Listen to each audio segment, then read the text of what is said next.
This episode of the A.T.TIPSCAST is sponsored by the Practical and Fun Guide to Assistive Technology in Public Schools. Pirates, monsters, monkeys, and more keep you engaged as you learn tips, strategies, and insights that will help improve your assistive technology program. From setting up a stellar team to conducting consultations and evaluations, and from implementation to assessing success, this guide presents detailed advice to provide AT services that effectively and efficiently help all students. You can learn more about the book with the orange cover from the website www.iste.org/chew-AT. That's iste.org/chew-AT. And you can continue the experience online by connecting with other readers by liking the book on Facebook. Go to bit.ly/atbookfb. That's bit.ly/atbookfb and become part of the community that's having fun being practical.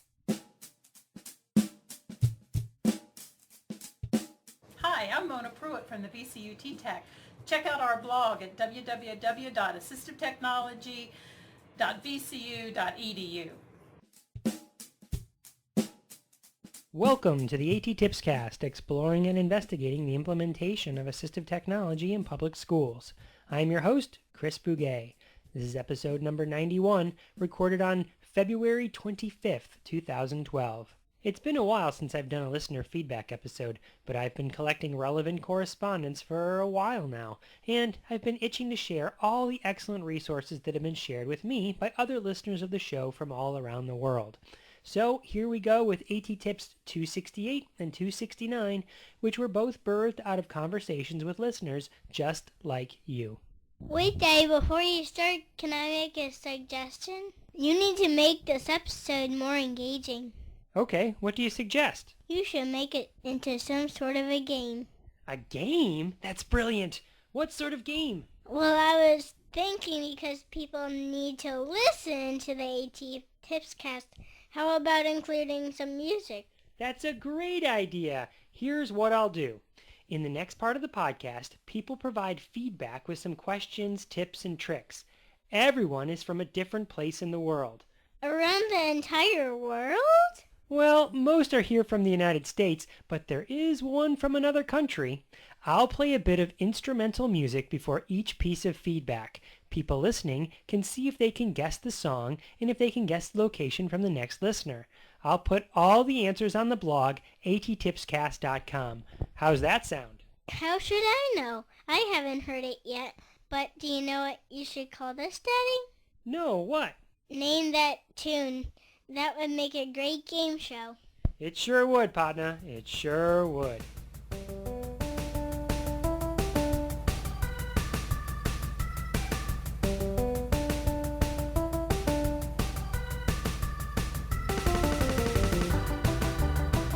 Getting Good Grades with Gadgets from California, also known as GGGW Gadgets on Twitter, shared the following tweet with me that goes along with episode 90 of the A.T.TIPScast, which was the last episode all about summarizing tools. GGGW Gadgets writes, "Thanks for sharing web-based auto summarizers. I also like the summarize feature in the Mac OS X." And then she provides a link which I have up at the blog AT.TIPSCAST.com.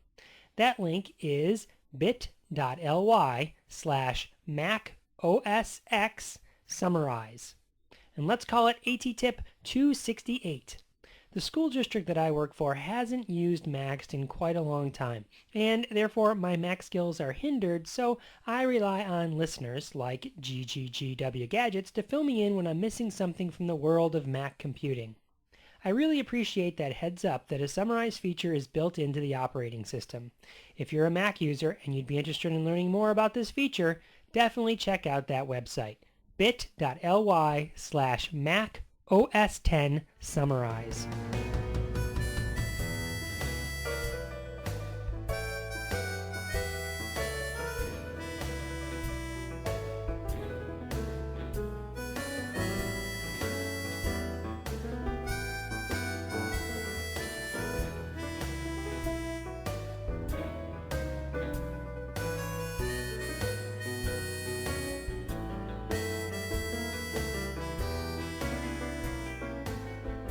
Patrick Black, one of the hosts of the Edceptional podcast and the writer of the blog teachingall.blogspot.com and a special education teacher from Illinois, sent me the following tweet about episode 89 of the A.T.TIPSCAST, which was all about using the free tools over at conceptuamath.com. His tweet read, "An excellent episode about an amazing tool. Just wanted to point out one feature you missed. All the free tools are also accessible via switch interface for students who need alternate access methods. Thanks for the wonderful podcast." No, thank you for pointing that out, Patrick. That's awesome that those tools are made to be switch accessible, and it's all the more reason you should head over to Conceptua Math to check it out. Thanks for sharing, Patrick.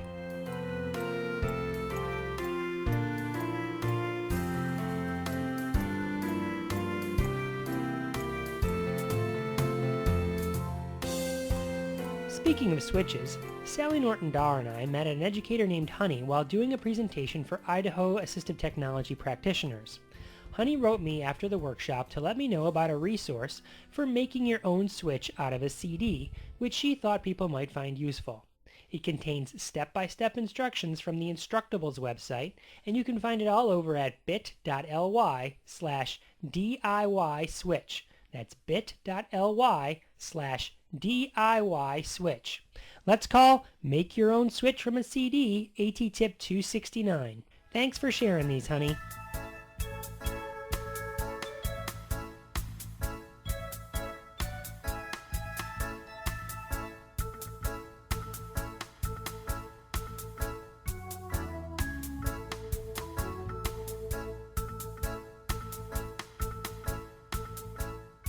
My Aunt Sue, a former math teacher in Batavia, New York, featured way back in episode 10 of the A.T.TIPScast, wrote me on Facebook to tell me she listened to episode 89 as well.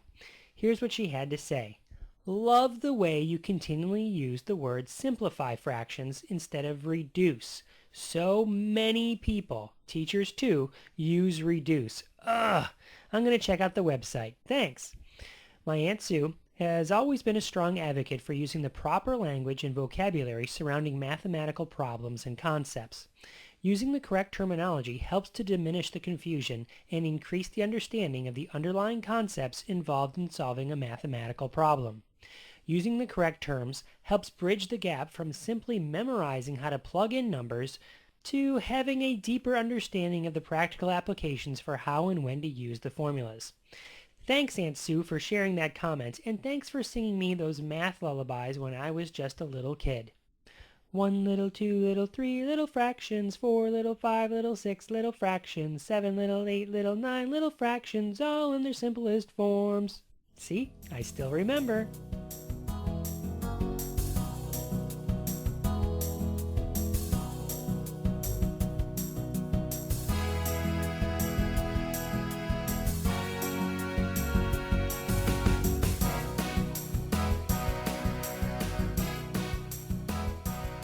An assistive technology liaison from Kentucky wrote me to ask about the removal of the voice comment feature in later versions of Word. Brian writes, "Thought I'd ask you if there's a change or update to Word. Wave sound does not show up in the dialog box after clicking an object. Any clue?" Sadly, I had to write Brian back with bad news. I responded by explaining that in Word 2007 and earlier, there was a feature where you could record your own voice comment, and it worked beautifully, but in later versions, Microsoft removed it. Our assistive technology team, and many others around the country, have been telling them we need it back. I encourage Brian, and I encourage you now, as someone listening to this episode, to write Microsoft letting them know that this is a necessary feature for future updates and versions of Word.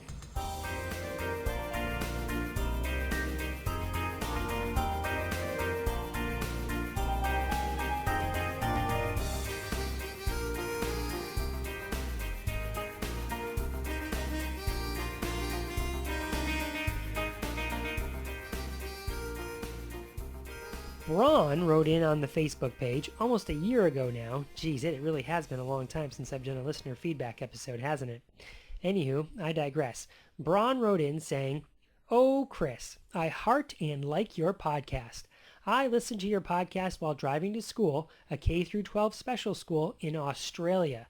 I have to say, when I saw this comment on Facebook, I was totally blown away. A listener in Australia? No way. I told Braun that I guess I shouldn't be amazed in today's day and age that we can communicate around the world, but still the 1980s kid in me gets fascinated by this fact. Braun went on to clarify that she works in Tasmania, which is in the deep southern part of Australia. She said, the next stop from here is Antarctica, and that she uses the tips from the A.T.TIPScast in her school with her teachers all the time. Braun, if you're listening to this episode, I've got a special request for you. I'd love it if you sent me a bumper from you or your teachers or your students. Of course, I'd like to get bumpers from anywhere, but it would be especially awesome to get one from you from Tasmania. If you're wondering what a bumper is, well, that's the little soundbite you might hear at the beginning of an episode. So kind of like the one you heard at the beginning of this episode. So if anyone would like to send one in, all you have to do is record a brief audio message that says who you are, where you work or live, and end it with, and you're listening to the A.T.TIPScast. Thanks again, Braun.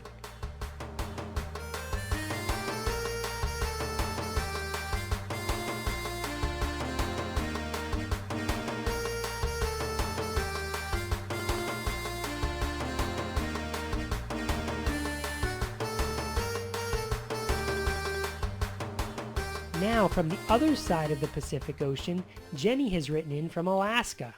Jenny was mentioned in a previous listener feedback episode, but she also sent me a link a while back that bears sharing now. The link lists 100 tools available on the web that are useful for people with a learning disability. Actually, I'd even go as far as to say most of them are just cool tools for everyone. You can check out the list for yourself by going to bit.ly/webtoolsld. That's bit.ly/webtoolsld. One of the nice features about this list of 100 tools is that it breaks the tools down into categories, such as text-to-speech tools, tools for accessing digital text in alternative formats, math help tools, tools for helping people with physical disabilities, and then there's more. It should be noted that not all of the titles are web-based, but rather some are executable files that would require an install. Still, Jenny and I agree that the list provides many potential options and solutions for a wide variety of situations, so definitely check it out. Thanks for sharing the list, Jenny. And so, from California to Illinois to Idaho to New York to Kentucky to Tasmania to Alaska, I hope you've enjoyed this little trip around the world with the other listeners of the A.T.TIPScast. Thanks for sharing, everyone. Please keep the resources and sharing coming.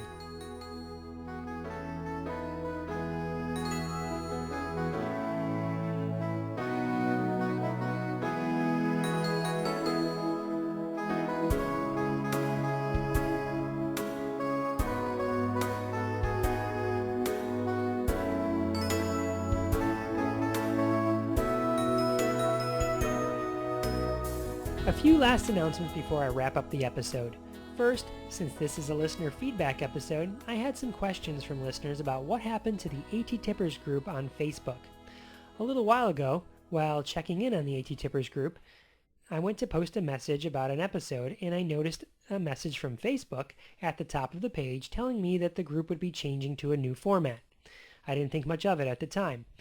That message sat there for a few weeks, and then one day, the entire A.T.TIPers group was just gone. Eventually it came back, but all the members were gone, except for, well, me. Since then, I haven't really pursued bringing the group back because the Facebook page for the A.T.TIPScast seems to serve the same purpose for the most part. If there was a feature you really liked about the group, like getting email messages within Facebook when new episodes were out, let me know by sending me a tweet on Twitter at A.T.TIPScast, sending me a message on the Facebook page over at facebook.com/A.T.TIPScast, sending an email to AT.TIPScast@gmail.com, or leaving a comment on a blog post over at AT.TIPScast.com. Second, I wanted to let you know that I designed an online course for ISTE, the International Society for Technology and Education, titled Universal Design for Learning and Assistive Technology. The course is currently designed using the model outlined in episode 73, Universal Design for Learning for Online Learners. The course starts on March 12th and runs for 6 weeks. If that sounds like something you'd be interested in, or if you know others who'd be interested in taking it, you can learn all about it at bit.ly/ISTEUDL course. That's bit.ly/ISTEUDL course, and that's all lowercase. I hope to see you in that digital space. Also, thanks again to Mona Pruitt for the bumper at the beginning of this episode. I strongly encourage you to add the T-TAC VCU blog at assistivetechnology.vcu.edu to your RSS aggregator. They share great information over there. Thanks again, Mona, for both the blog and the bumper. Finally, I wanted to mention that I posted another assistive technology movie review blog post over at A.T.TIPSCAST.com about the movie Moneyball. My wife and I watched it the other night, and I couldn't stop seeing correlations between the plot of the movie and educational practices. If you have a few minutes, I hope you check it out. As always, until next time, may all your interventions be inclusive, and may all your strategies be supportive. And feel free to leave some more feedback, people. Love to do another episode featuring the resources you share. Thanks, everybody.